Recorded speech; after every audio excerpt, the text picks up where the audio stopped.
Good morning everyone. I am Anupam Kumar from Mahatma Gandhi Shikshan Sansthan.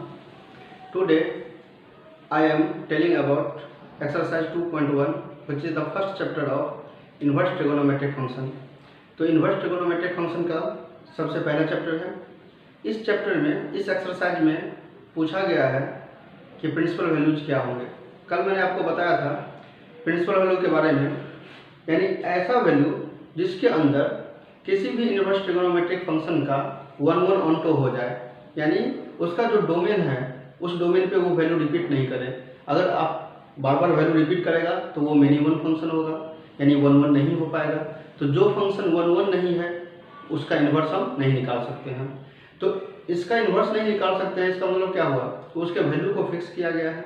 यानी जैसे sign inverse का condition था कल, तो साइन इन्वर्स का जो डोमेन है,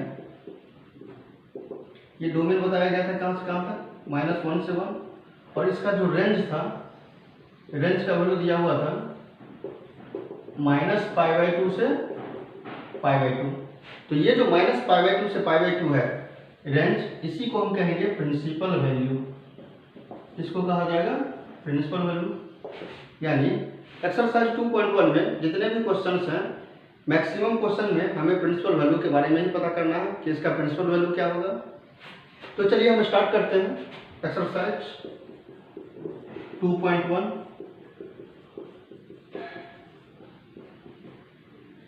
ये छोटा चैप्टर है और इसमें सिर्फ प्रिंसिपल वैल्यू के बारे में पता करना है। इस एक्सरसाइज को स्टार्ट करने से पहले हम आपको एक बात बता दें कि अगर कहीं पे साइन इन्वर्स रहे और साथ में साइन एक्स रहे तो इसका वैल्यू हो जाएगा एक्स। ये सब ज़्यादा इंपॉर्टेंट है, इसका यूज अभी हम करेंगे। दूसरा, अगर कॉस इन्वर्स है और ब्रैकेट में कॉस एक्स रहेगा तो इसे भी हम क्या कहेंगे, एक्स कहेंगे। सेम उसी तरह से tan inverse of tan x which gives the value x, cosec inverse x यानी cosec x is equal to क्या हो जाएगा x, sec inverse of sec x is equal to x। उसके बाद है cot inverse of cot x, इसका value क्या होगा x। तो ये बहुत ही सिंपल है, ध्यान देंगे। साइन इनवर्स साइन एक्स, अगर इनवर्स पीछे हो फिर साइन हो, आपका वैल्यू क्या आएगा, एक्स आएगा। सेम इसी तरह से जितने भी हमारे पास ट्रिगोनोमेट्रिक फंक्शन है, यानी 6 के 6 सब में एक ही रूल लागू होगा, यानी सब के लिए सेम प्रोसेस है। Cos inverse cos x is equal to x, tan inverse tan x is equal to x, cosec inverse cos x equal to x, sec inverse sec x equal to x, cot inverse cot x equal to x. तो इस चीज़ को ध्यान पे रखना है और इसको ध्यान पे रखते हुए हम आगे क्वेश्चन को सॉल्व कर सकते हैं।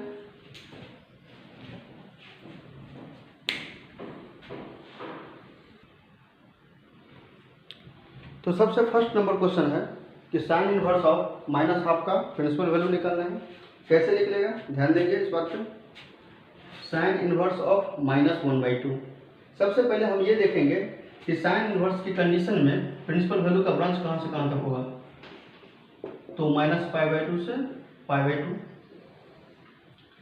अगर क्वाड्रेंट पर देखा जाए तो -π/2 से π/2 का मतलब क्या हो गया, ये है फोर्थ क्वाड्रेंट, ये है फर्स्ट क्वाड्रेंट, ये सेकंड क्वाड्रेंट और ये थर्ड क्वाड्रेंट। इसका अर्थ ये हुआ कि साइन इनवर्स का जो भी प्रिंसिपल वैल्यू होगा वो -π/2 से π/2 के बीच में ही होगा। यहाँ पे लिखा हुआ है -π/2 से π/2 के बीच में।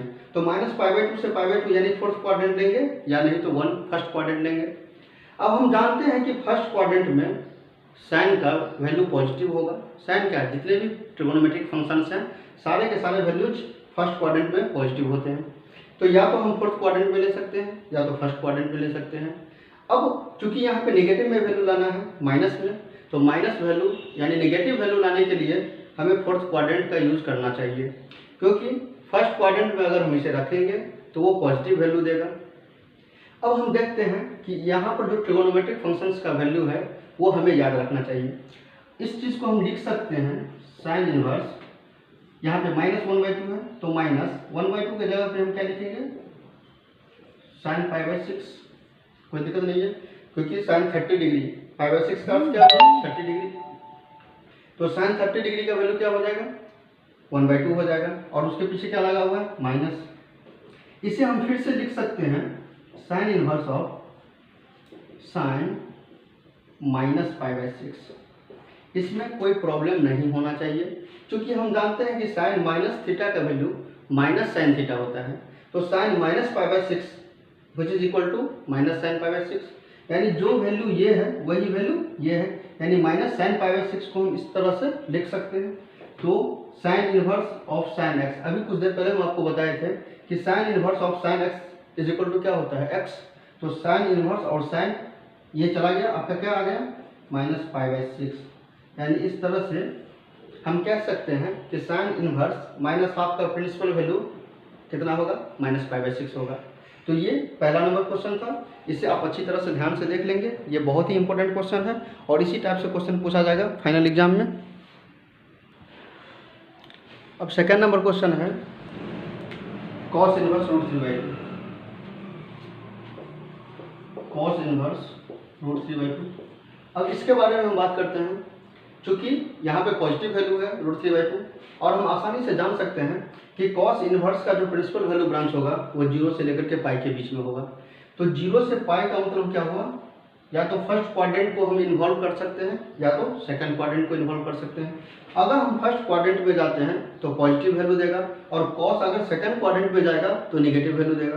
तो इसीलिए हम सेकंड क्वाड्रेंट का यूज नहीं करेंगे, क्योंकि मुझे क्या चाहिए, √3/2, √3/2 वो भी पॉजिटिव।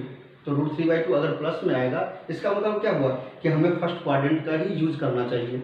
तो इस तरह से हम लिख सकते हैं cos इनवर्स √3/2 के जगह पर cos π/6।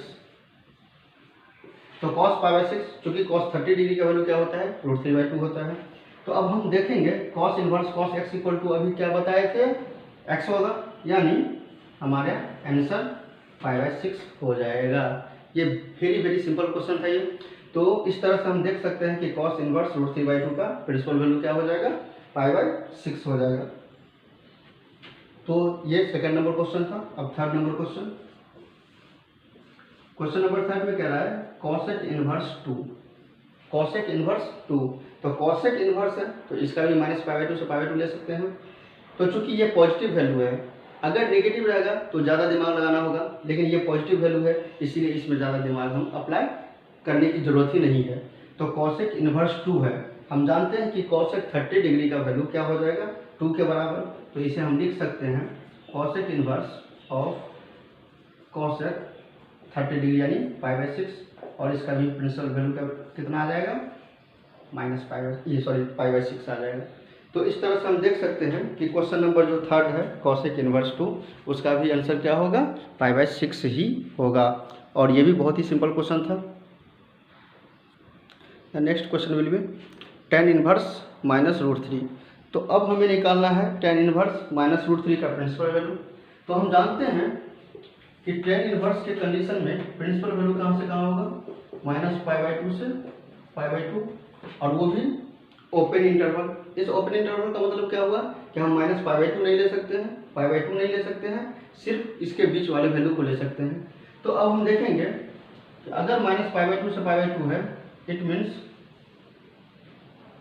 The answer will be taken between fourth quadrant and first quadrant, यानी चौथे क्वाड्रेंट और पहले वाले क्वाड्रेंट के बीच में ही होगा जो होगा सो।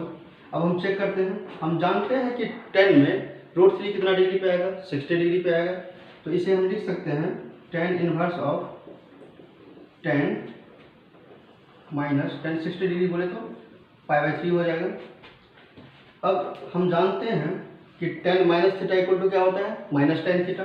तो tan इनवर्स ऑफ, इसे हम लिख सकते हैं tan -π/3, और जैसा कि अभी हम बता रहे थे आपको कि tan inverse of 10 x is equal to क्या होता है, x होता है। तो इसीलिए tan इनवर्स ऑफ 10 ये कैंसिल हो जाएगा और हमारा आंसर क्या होगा, -π/3।